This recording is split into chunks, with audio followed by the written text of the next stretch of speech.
aşık men.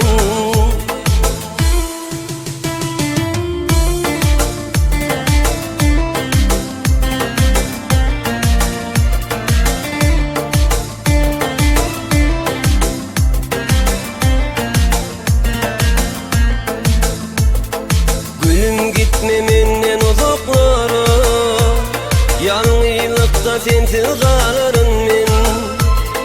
Seni söyüp düştüm tuzaklara, hicranlarda yanarım men. Men halımdan havarım yoktur, sevgin yüreğime çümen oktur. Bana inansan inanmasan hem, dünyada mende aşığın yoktur. Elin erkimi alın sen, sana aşık men, sana aşık men. Menin derdime derman sen, sana aşık men, sana aşık men.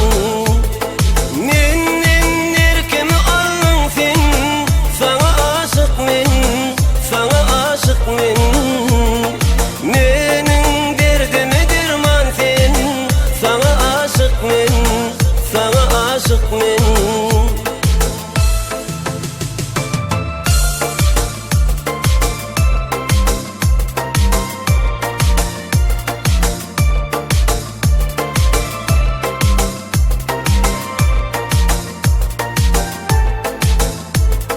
Geceler bakıp yıllara, senin güzel keşfini görüyerin. Kateler batıp kaygılara, sensiz ölmeyi ki duyarım. Canım beni böyle kösündürme, taş değil üstüme basıp yürüme. Men seni şeyle bir söyyenle canım, sen onun yüreğimin törünne. Elin erkimi alın sen, sana aşık men, sana aşık men.